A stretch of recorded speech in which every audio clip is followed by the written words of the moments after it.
Party का नाम इस्लाम नहीं है, पार्टी का शॉर्ट नाम इस्लाम है। और इससे पहले भी हमारी पार्टी के 3 हिंदू भाई कॉरपोरेटर थे। मुझे लगता है कि फ़िरका परस्त तंजीमें, फ़िरका परस्त पार्टी को मुझे टारगेट करना, बदनाम करना, तो उनका सीधा सा एक नुकाती प्रोग्राम है।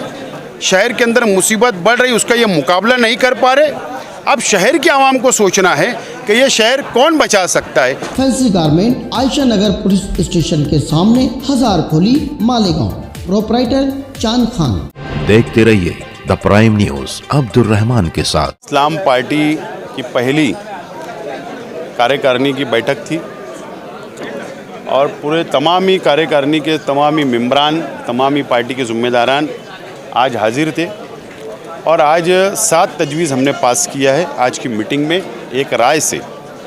सबसे पहली तजवीज़ ये है कि हम लोग फादर बॉडी, इस्लाम पार्टी की फादर बॉडी की सदारत डिक्लेयर करना, नॉमिनेट करने, युवा बॉडी बनाना, महिला बॉडी बनाना, सोशल मीडिया सेल बनाना, माइनॉरिटी सेल बनाना और स्टूडेंट सेल बनाना। इस तरीके से तमामी सेल और तंजीमी ढांचे को मजबूत करने के लिए आज पूरा इख्तियार फाउंडर बॉडी और जो सदर है नवीद खतीब साहब को दिया गया है।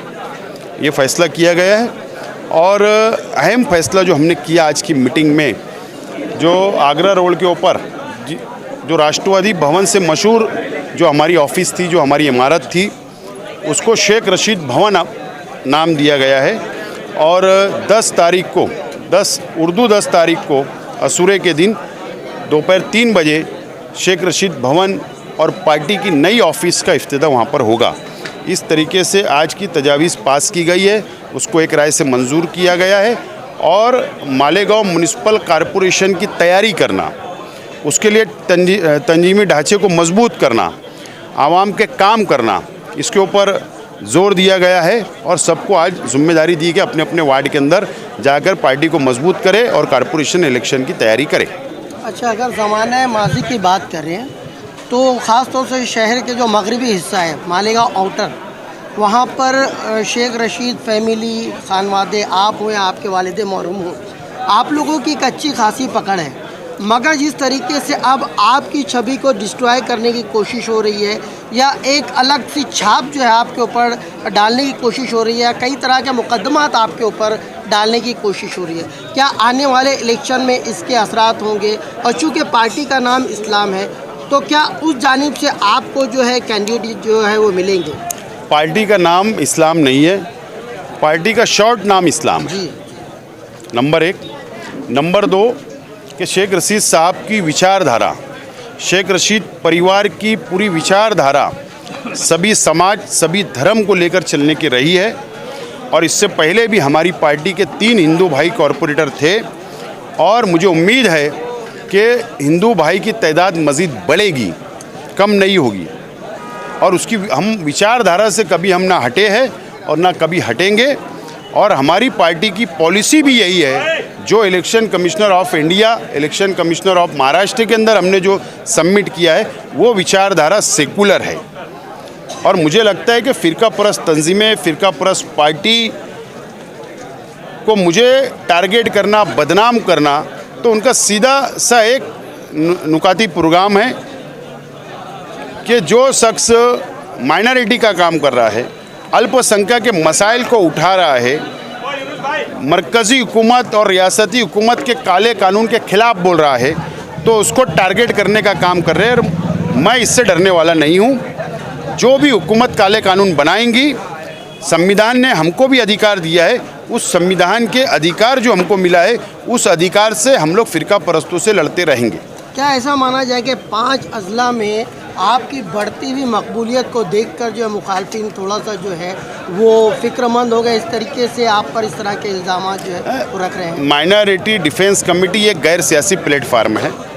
हमारा मकसद ये था कि जो मरकज़ी हुकूमत ने जो काला कानून लाया, वक्फ अमेंडमेंट बिल लाया, हमने जो कॉन्फ्रेंस ली, उसके अंदर समाजवादी भी हमारे साथ थी, हमने सब ने मिल कर लिया और हम काले कानून का मुकाबला किस तरीके से हम लोग कानून के दायरे में रह कर करे, उसके लिए हमने वहाँ पे प्रोग्राम लिया, लेकिन वही प्रोग्राम असल में उनको ख़राब लग रहा है। बीजेपी, आरएसएस, हिंदू फ़िरका परस्त पार्टियाँ, तंजीमें वो हमको रोकना चाहती है कि इनको रोको।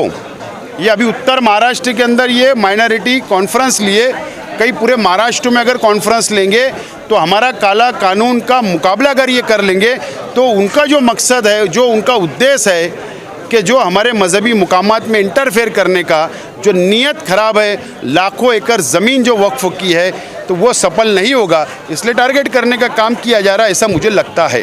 अच्छा, कई मामला में हम देखते हैं, कई मुद्दों पर मुस्तकिम डिग्निटी जो है आपके साथ आकर जो है वो लड़ रहे हैं। क्या ऐसा माना जाए कि आने वाले कारपोरेशन चुनाव में आपका उनसे कोई गठबंधन हो सकता है, कोई अलायंस हो सकता है उनकी पार्टी से? समाजवादी पार्टी की तरफ से हमको प्रपोज़ल आया है गठबंधन करने का, अलायंस करने का म्युनिसिपल कॉरपोरेशन के इलेक्शन में। 7 ज़िम्मेदारान की कमेटी उनकी बनी है और जब प्रपोज़ल आया तो हमने भी हमारे 7 ज़िम्मेदार की कमेटी बनाई है। अब उनके 7 ज़िम्मेदार, हमारे 7 ज़िम्मेदार आपस में लोग बैठेंगे, हर वार्ड के ऊपर वो पूरा वार्डों का जायज़ा लेंगे और जो प्रपोज़ल उनके तरफ से हमारे सामने आएगा, हम हमारी पार्टी के कार्यकारिणी की मीटिंग बुलाकर उसमें अगर एक राय होगा तो ज़रूर हम लोग गठबंधन करेंगे। तो क्या आसिफ शेख की ये नई पार्टी शहर को एक नया रूप देने में जो है कामयाब होगी? और आपके जो भी साथी हैं, क्या वो इस हौसले के साथ, पार्टी नहीं है, आप लोग पुराने हैं, क्या नए हौसलों के साथ आप एक बार फिर आवाम के बीच जाएंगे? मुझको ऐसा लगता है कि शेख आसिफ की कोई अहमियत नहीं है। मुझे लगता है कि ये शहर ने अब सोचना है, ये शहर की आवाम को अब सोचना है कि ये शहर कौन बचा सकता है। असल ये लड़ाई कॉरपोरेशन के इलेक्शन की नहीं है, ये लड़ाई शहर को बचाने की लड़ाई है। आप SIT बन गई, जन्म दाखिले का मामला कहाँ है? कॉरपोरेशन से उसका संबंध होता है। किला झोपड़पट्टी कॉरपोरेशन से संबंध होता है। ये तमाम ही चीज़ें जो फ़िरका परस्त पार्टियाँ जो मालेगांव शहर को टारगेट करना चाहती, मुसीबत में डालना चाहती, हमारी माँ बहनों को जेलों में डालना चाहती, तो ये असल में अब शहर बचाने की लड़ाई है। और जो आज के MLA है, ये आज 6 महीना पहले भी MLA थे, अभी भी MLA है, मुकम्मल तौर पर नाकाम हो गए। ये बीजेपी को रोक नहीं पा रहे, ये सरकार को रोक नहीं पा रहे, ये एजेंसियों को रोक नहीं पा रहे, शहर के अंदर मुसीबत बढ़ रही, उसका ये मुकाबला नहीं कर पा रहे। अब शहर की आवाम को सोचना है कि ये शहर कौन बचा सकता है। उम्मीद है कि शहर की आवाम हमारा साथ देगी।